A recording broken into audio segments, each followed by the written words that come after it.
Chattanooga, Tennessee, David Tulis.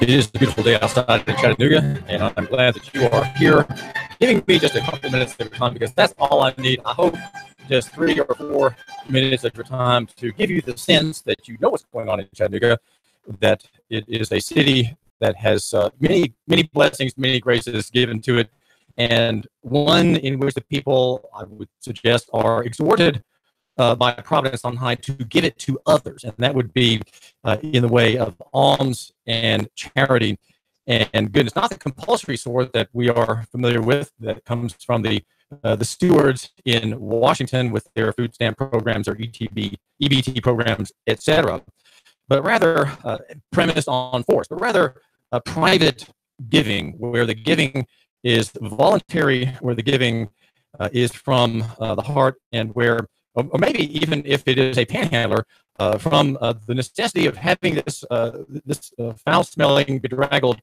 man with knotted hair remove himself from the presence. Right. That's why you may give to the man with the pan, and that is, of course, the short for panhandler, who begs on the side of the boulevard there at the intersection, or may accost you with an alarming reduction of space between you and himself on the street outside of the protected district, asking you for a couple of dollars, like Mr. Ballinger, the man who has had a hard life. He's here from Mississippi, and I've met him a couple of times. But one time, I admit, I sort of dodged his notice, or I tried to, as I was making sales calls downtown.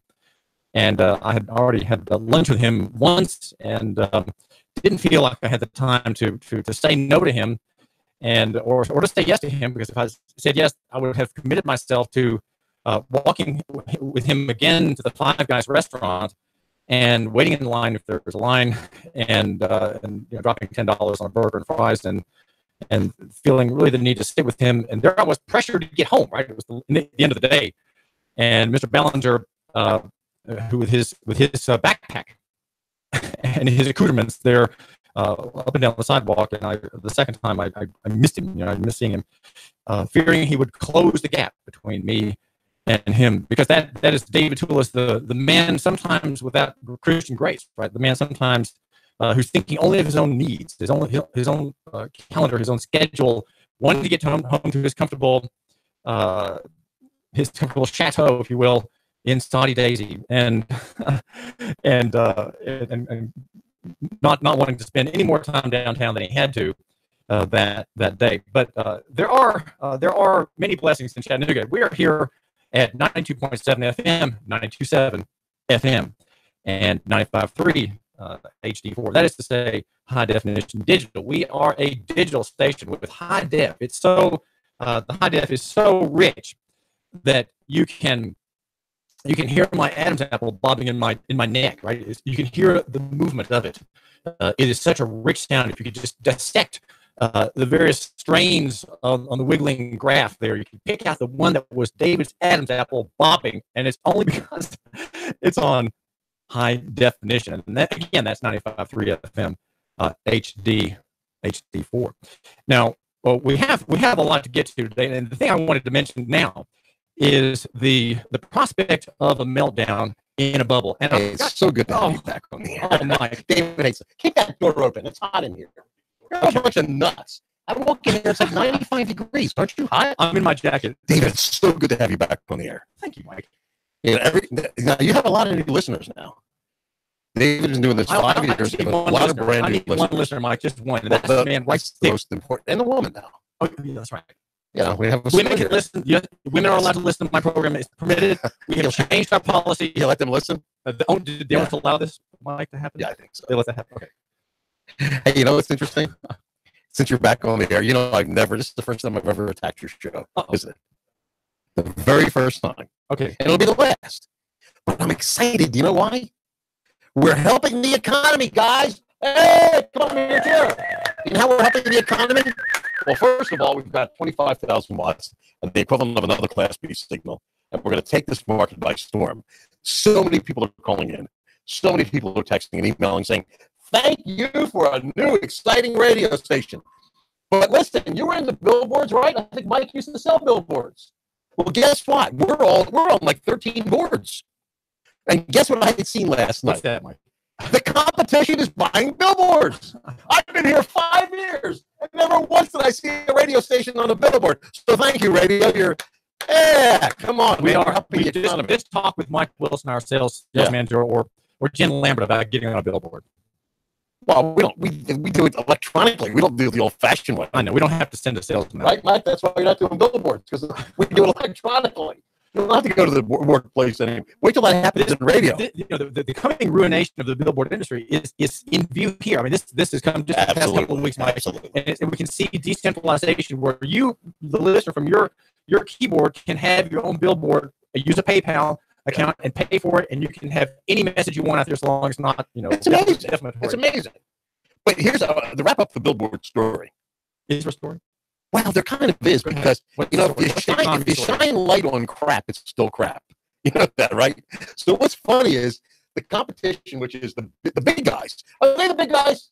Right? That's like are they the bankrupt guys? Yep.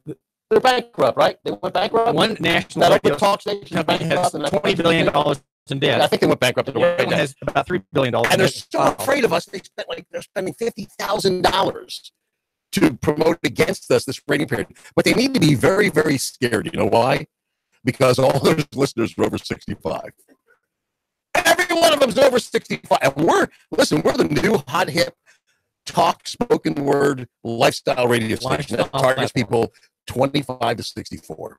And my point of shining light on crap is that everyone knows the competitors there. They're not even competition, because our competition is print. That's really, and the internet and television. However, if you shine the spotlight on crap, it's still crap. That's the difference. If nothing changes, nothing changes. So my point being, I think we're going to start a campaign really soon. We're going to do a contest that's going to knock your socks off. But the campaign we're going to start really soon is going to be a You Suck campaign. And you're going to be able to win a prize for that. So stay tuned to listen for the You Suck campaign. And David, can I weigh in? I know on your so-called panhandling. Please do, Mike. Yeah. I want to hold on a minute. Okay, I got to pray here a second. Go ahead. Thank you, God. Thank you, God, for giving us government to protect us. Even though the founding fathers enacted a constitution to limit government size, you're there to protect us from birth, when we squeak out of the womb. Oh, that's right. No, you're for killing unborn children. So when we get torn out of the womb, and when mommy and daddy gives us lollipops and changes our diapers, and we go into that yellow bus and our conditioned and brainwashed to the time we go graduate and go to college and then go to the government institutions of lower learning and then end up in corporations. So thank you, God, and thank you for giving us government that will get the bad panhandlers off the street. Because listen, we want those people that are down and out on their luck, David, to be chastised, to be arrested. You have nothing left in your life except the clothes on your back that you're knocking on windows. Are you saying do you have a dollar to spare? And we need the police to get them out of our way. The bad panhandlers will have nothing. Are we really afraid of somebody coming up knocking on your window? You know who the bigger thieves are? Government. Look at all the tax dollars they steal. They steal our money in the form of property taxes and give it to a school system that's going to allow kids to walk out in a couple of days. For what reason? Because they didn't have pudding for lunch? The pudding wasn't there for dessert? We think we can walk out now. Are you really allowing that, Hamilton County? Oh, and by the way, we're not a gun-free zone. We got a gun right there in front of you. So we shoot back. But guess what, David? Don't tell anybody, Mike. No, we have a gun here. We shoot back. But guess what? If your kid is going to school that day, it's a gun-free zone. So now what happens with the nuts that say, woo? And it's 800-8949, 800-8949. We're going to get the sheriff on that because I want to talk to Jim about this. I want to know what they're going to do the day. What's the date today? Anybody know? What is it? The 13th. So tomorrow. Is tomorrow the walkout? I think tomorrow's the walkout. It's very proximate. Yeah. So maybe you can call the school board, or maybe when you're done your show, can you go talk to them and find out how they're going to protect the kids? Because, they don't have any First Amendment right in school. That's until you're 18. Second Amendment. First Amendment. First Amendment. No. I mean First Amendment. Freedom of speech. Freedom of expression. They don't. Okay. They do not until they're 18. That's why they can't sign contracts. That's why they can't fight a war. They do not have any First Amendment rights until they're 18. They're not emancipated. So, as a matter of fact, really, do we want to hear their opinions anyway? David, I got one question for you that I'm leaving. I'll give you something to think about. What do you do with the kid when they're bad? Normally, if you don't want to spank them, what's the first thing you do? Deprive that child of a benefit, right, or privilege. There you go, to change their behavior. You take something away. So what do these kids think in terms of when there's a shooting? All that they know is, let's take something away and the bad thing will go away. So they're thinking in terms of, let's take away the gun and the bad thing won't happen any longer. And that's why obviously you want to give kids their opinion, but their opinion is not going to be fully developed until the brain is fully developed. And listen, if they're Democrats, that will probably never happen. And if they're most Republicans, we certainly know that's not going to happen. 80% of the Republicans and almost 100% of the Democrats in power, we know their brains aren't totally developed and probably never will be. But the average thinking, rational person, blame fluoride. Absolutely. Changing the subject. And by the way, David was instrumental. David was instrumental to my ADD kicking in and getting fluoride removed from the water in Saudi daisies. So thank you, Dave. Well, don't mention it. But then again, if there's not... It was a very brave board from Northwest Utility District that did the right thing. They were conservative and cautious, and they got rid of fluoride. That's the fluoride in the water. Don't we want to poison in our water? And by the way, there's no chemtrails. I'm a private pilot. I know the difference between a contrail and a chemtrail. Come on. We've been studying this thing. Getting it all out. When I first started, you're my listener. He's abusing you. He has your I am abusing him. He's getting all of his rant. You fired up. When I first met you years ago, the one thing we hit on together was chemtrails. I'm like, and when you agreed with me, I almost fell over. I don't call him that. Matter of fact, what do you call them? Because I try to be neutral. What do you call them? Sky stripes. Sky stripes. Okay. It's chemicals in the air for the purpose of... Listen, they have a good purpose. They think they do. They want to reflect the sun because of so-called global warming or climate change. By the way, how's that working out for you there up in the Northeast with your fourth Northeaster about to come? You're probably begging for a little global warming now, huh? Bunch of nuts. Please do me a favor. Mike, give me... Everybody from the North, go back. Mike, since you're enunciating except for me. Nooga Radio 927 policy, what is the rule now that we need to argue that panhandling should come under police powers, or that things should stay as they are? The government has no authority to tell me or you or anybody else they can't ask somebody for money. That's the bottom line. So the government has no authority to tell someone they can't allow someone to stay in their house and charge rent, unless they're a corporation. And I hope, Burke, get this through your head. And City Council, wake up. Get this through your head. Okay? You don't have the authority to tell anyone to do what they will with their house. Nothing. I can put 10 people in my house. Airbnb. Matter of fact, I have 10 people in my house in Chattanooga in the section that's not sanctioned. And they're all Mexicans. They're here illegally. How about that? I brought them over purposely to piss you off, Burke. They're in the house, and now I'm charging them $10 a day apiece. Now that I'm back on the air, Mike, I need to do a follow-up with Donna Williams. I'm the enforcer. She's the enforcer of this unconstitutional district. I get free tacos, too. Okay, thanks. Well, this is David Tulis, and please forgive Mike for his outburst there. Mike, Confederate Mike, he is having an outburst, and he has lost control. And David Tulis is now just grappling with the handles on his show, trying to get it back. It's vibrating violently. The screws are loose. The frame is gyrating, and you can see the seams in between the metal parts of the show pulling apart like a battleship that's been hit by a Japanese bomb. And the seam, as the bomb blows up on the magazine, the whole boat parts, and you can see the seam. That's what we have right now. Is Mike Cupelli is departing from this sanctified inner sanctum here of the David Tulis Show, where we have, I hope, an astute and sharp analysis making the case that you, my listener, should become somewhat as I do.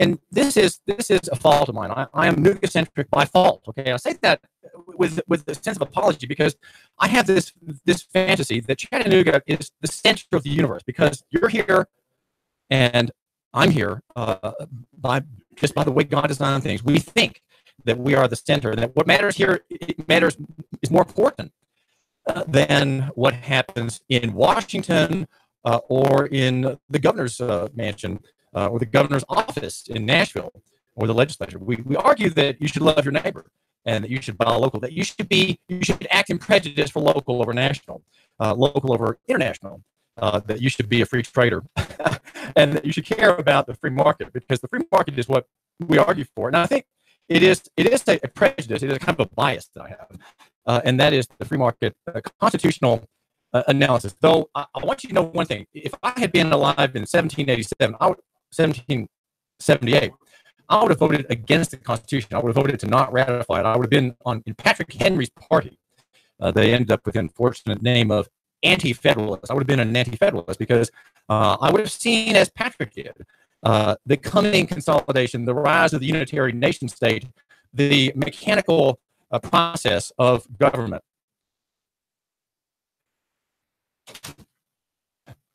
that controls the economy and offers the most pleasant slavery that we have seen. I've been listening to some lectures from a favorite writer, and he asked in one of his talks, "Is the heart of man becoming better, or is the heart of man, as some Christians in the Baptist wing of Christianity think, getting worse? Are things getting worse and worse?" Well, man and mankind is getting better. The tyrannies of today are much softer. They're almost sweet than the tyrannies of the past centuries. The great empires, pre-Christ, the great empires would flay their prisoners alive. They would put them in burning coals after peeling off all their skin. Right? That's what they would do. Writhing fields of slaves about to die, captured in war. Well, we don't do that now, and there is, even though we have gulags and even though we have federal penitentiaries, the American gulag and slave system, there is, on the whole, in mankind, grace and lenity.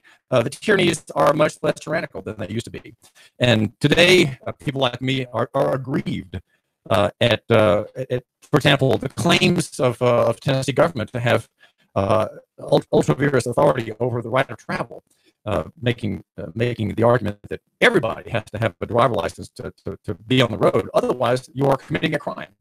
We will talk with someone today on the David Tulis Show, Jason Casey, the breastfeeding traffic stop, the only breastfeeding traffic stop in American history, I would like to suggest. And you can read about it right now at this very moment as you head on into the office. You can call up Your News Now. I'm sorry, yournews.com. Your News, it's always now. Yournews.com, and read about the breastfeeding traffic stop in Tennessee. Tennessee's famous breastfeeding traffic stop. And guess what? The man behind the wheel, the dad, right? This is the product of conception, nibbling at the mother's nipple.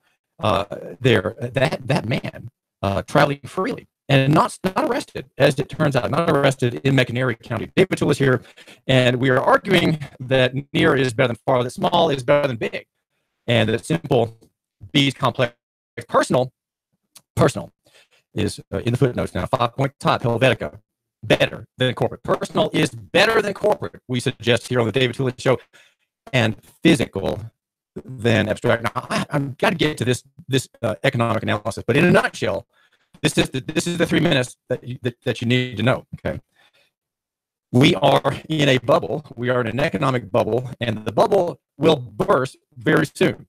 And I say that looking at reports out of the market, making note of analyses such as the four-parter by David Stockman at the former Reagan official David Stockman at LouRockwell.com, suggesting that it is untenable that the bubble can continue, and there will be some kind of black swan event that will, one of seeming irrelevance, that will cause the debacle, that will cause the great sell-off. And it has to go, the Dow has to go back down to 2000, and the S&P has to fall by 80 or 90% to get back into the real world, because now it's not in the real world.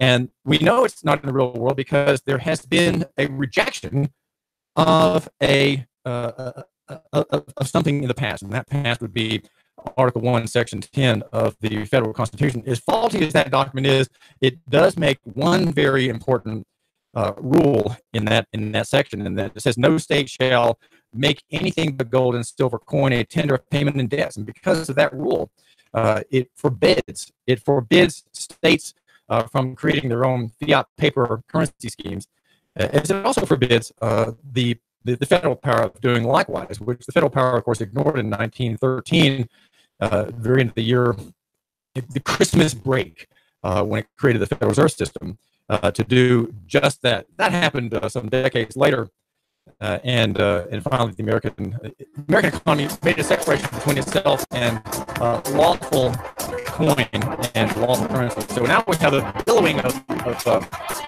so-called dollars in the economy, and that is our base of our prosperity, is this unpayable debt in non-referential dollars. Dollars that are not real dollars, of course. They're just digits or a piece of paper with the word dollar printed there above the head of our noted statesman, Mr. Hamilton or Mr. Washington. David Tulis, Digital Radio.